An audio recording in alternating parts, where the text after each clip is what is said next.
Students, अब हम बढ़ते हैं न्यूमेरिकल्स की तरफ और कुछ हमारे क्वेश्चंस है जो कि ओम्स लॉ और काफी सारे टॉपिक्स पे रिलेटेड है जो अभी तक हमने कवर किया है। बढ़ते हैं पहले क्वेश्चन की तरफ। क्या बोल रहा है हमारा, let the resistance of an electrical component remain constant. That means कोई इलेक्ट्रिकल कंपोनेंट है जिसका रेजिस्टेंस जो क्या है वो हमेशा कांस्टेंट रखा है। क्या रखा है? कांस्टेंट रखा है। While a potential difference across two end of the component decreases to half. That means क्या बोल रहा है, जो पोटेंशियल डिफरेंस है दोनों ही एंड का वो क्या किया, कंपोनेंट का डिक्रीज किया है। क्या किया? डिक्रीज किया। और कितना डिक्रीज किया? तो हाफ। दैट मींस 1/2 टाइम्स क्या किया है? डिक्रीज किया गया है। Then it formal value, what changes will occur in the current through it. तो करंट में क्या चेंजमेंट आएगा? सिंपल सा है क्वेश्चन स्टूडेंट। क्या दिया हुआ है हमको कि जो पोटेंशियल डिफरेंस है, पोटेंशियल डिफरेंस को क्या किया? 1/2। दैट मींस हमने पढ़ा है ओम्स लॉ में कि V क्या होता है? डायरेक्टली प्रोपोर्शनल होता है I के। दैट मींस यदि वोल्टेज बढ़ेगा तो करंट भी बढ़ेगा और वोल्टेज घटेगा तो करंट भी क्या हो जाएगा? घट जाएगा। दैट मींस वोल्टेज क्या हुआ यहां? 1/2 टाइम्स क्या किया है? कम किया गया है।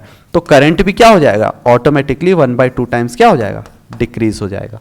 दैट मींस दोनों ही क्या हो जाएंगे? V/2 is directly proportional to I/2 हो जाएगा।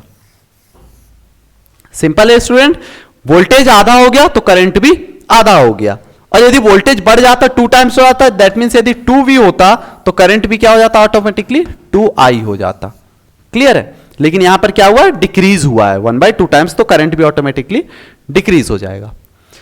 नेक्स्ट है इलस्ट्रेशन हमारा, why are coil of electric toaster and electric iron made of an alloy rather than pure metal। alloy क्या होता है? केमिस्ट्री में हम लोगों ने पढ़ा है कि alloy क्या होते हैं? दो या दो से ज्यादा मेटल या नॉन मेटल्स के होमोजीनियस मिक्सचर्स को हम क्या बोलते हैं? alloy बोलते हैं। क्लियर है? सो क्या बोल रहा है कि जो भी कॉइल होते हैं इलेक्ट्रिक टोस्टर के या इलेक्ट्रिक आयरन के, वो हमेशा alloy के बने होते हैं, ना कि प्योर मेटल के। ऐसा क्यों? सो स्टूडेंट, सबसे पहले हम पता करते हैं कि इलेक्ट्रिक टोस्टर और इलेक्ट्रिक आयरन के जो कॉइल होते हैं बने किसके होते हैं? तो बने होते हैं नाइक्रोम के। किसके बने होते हैं? नाइक्रोम के बने होते हैं। नाइक्रोम क्या होता है? एक एलॉय होता है। किसका किसका? निकिल। नाइक्रोम में उसका पूरा नाम है निकिल, क्रोमियम, मैग्नीज और आयरन। इन चीजों से मिलकर के क्या बना होता है? नाइक्रोम। अब नाइक्रोम का क्यों यूज किया जाता है? प्योर मेटल का क्यों यूज नहीं होता? बिकॉज नाइक्रोम जो होता है वो हाईली रेजिस्टिव होता है। कैसा होता है? Highly resistive. और आयरन क्या होता है इसके कंपैरिजन में? लेस रेजिस्टिव होता है।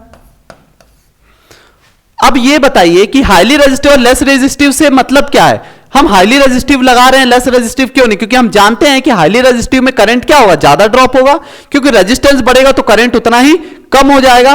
बिल्कुल स्टूडेंट, यही रीजन है। बिकॉज इलेक्ट्रिक टोस्टर और आयरन क्या होते हैं? हीट करने की चीजें होती हैं। इनमें गर्मी पैदा करनी होती है और गर्मी तभी प्रोड्यूस होगी जब कोई भी कंपोनेंट क्या होगा? हाईली रेजिस्टिव होगा। सो इसी वजह से क्या होता है, कभी भी इलेक्ट्रिक टोस्टर या आयरन जो होते हैं, इनके जो कॉइल बने होते हैं वो एलॉय के बने होते हैं। क्यों? क्योंकि वो हाईली रेजिस्टिव होते हैं। हाई रेजिस्टिव होने की वजह से ज्यादा करंट जो होगा वो ड्रॉप होगा, और जितना ज्यादा करंट ड्रॉप होगा उतना ही हीट प्रोड्यूस होगा। क्लियर है स्टूडेंट? इसी वजह से क्या होता है? एलॉय का यूज किया जाता है, ना कि प्योर मेटल का।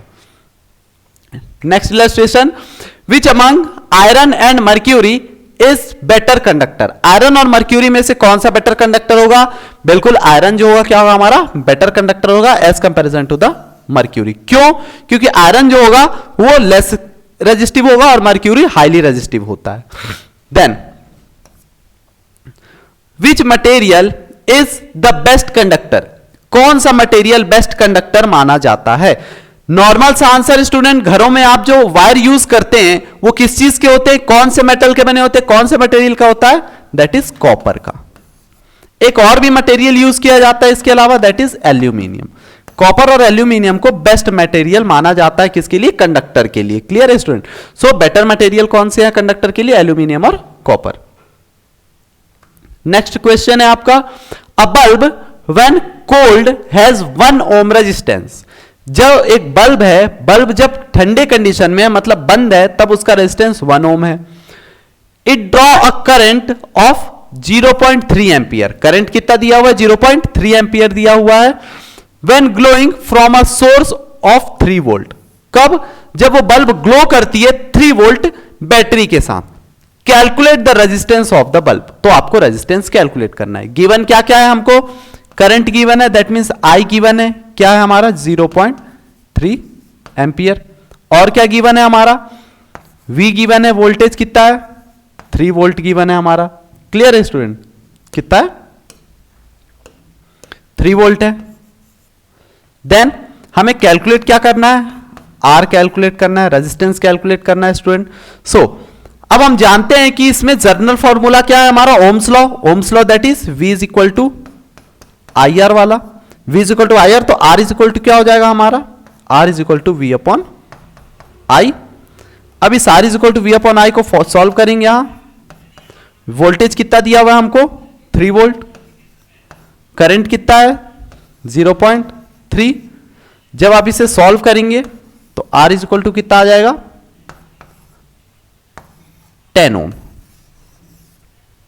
ये हमारा आंसर होगा।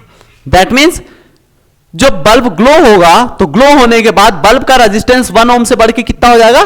10 ओम हो जाएगा। क्लियर है स्टूडेंट? नेक्स्ट क्वेश्चन की तरफ बढ़ते हैं। The potential difference between the terminal of an electric heater is 60 volt. That means हमको पोटेंशियल डिफरेंस दिया हुआ है V is equal to 60 volt. कब? When it draw a current of 4 ampere. कब? जब करंट क्या दे रहा है 60 वोल्ट के साथ? 4 एम्पियर करंट दे रहा है। Then from the source what current will the heater draw if the potential difference is increases to 120। तो बोल रहा है कि जब पोटेंशियल डिफरेंस मैंने 120 कर दिया तो मेरा करंट का जो वैल्यू है वो कितना होगा? स्टूडेंट नॉर्मल है, V is directly proportional to क्या होता है? I। क्या होता है हमारा? डायरेक्टली प्रोपोर्शनल होता है I के। यहां पर V कितना है पहले टर्म में? 60। करंट कितना है? 4। अब यहां पर आप देख रहे हैं कि वोल्टेज का टर्म कितना हो गया? जस्ट डबल हो गया है। दैट मीन्स 60 का डबल हो गया, दैट मीन्स 2 टाइम हो गया। तो करंट भी कितना हो जाएगा? ऑटोमेटिकली 2 टाइम हो जाएगा। दैट मीन्स ये कितना हो गया? 120 directly proportional to 8। That means 120 volt के लिए करंट मेरा कितना हो जाएगा? तो करंट हो जाएगा मेरा V इज इक्वल टू, यदि 120 वोल्ट है तो मेरा I कितना हो जाएगा यहां पे? 8 एम्पियर हो जाएगा। कितना हो जाएगा? 8 एम्पियर। बिकॉज वोल्टेज डबल हो गया तो करंट भी ऑटोमेटिकली डबल हो जाएगा। Next, resistance of a given wire of length is 4 ohm. Length दिया हुआ किसी भी कंडक्टर का, तो L इज इक्वल टू कितना है? L लेंथ पे। और हम जानते हैं पहले रेजिस्टेंस और लेंथ का रिलेशन क्या होता है? लेंथ डायरेक्टली प्रोपोर्शनल होता है रेजिस्टेंस के। लेंथ यदि L है तो रेजिस्टेंस कितना है? 4 ओम है। Then wire stretched unfortunately such that its length become 3L। और वायर को क्या कर दिया? स्ट्रेच कर दिया, और स्ट्रेच करने से जो वायर की लेंथ थी वो L मीटर से कितनी हो गई? 3L हो गई। कितनी हो गई? 3L हो गई। दैट मीन्स L कितना हो गया? 3 टाइम बढ़ गया। तो हम जानते हैं जब L डायरेक्टली प्रोपोर्शनल होता है R के, दैट मीन्स L जितना बढ़ेगा R भी उतना ही बढ़ेगा। तो इसमें भी क्या बढ़ जाएगा? रेजिस्टेंस भी 3 टाइम्स बढ़ जाएगा। दैट मीन्स ये कितना हो जाएगा? 3L हो जाएगा। तो रेजिस्टेंस कितना हो जाएगा? 4 3 जा 12 ओम हो जाएगा। दैट मीन्स 3L पे रेजिस्टेंस की वैल्यू कितनी हो जाएगी? 3L पे जो रेजिस्टेंस हो जाएगा वो कितना हो जाएगा आपका? 12 ओम हो जाएगा। ये हो जाएगा आपका फाइनल आंसर। क्लियर है? देन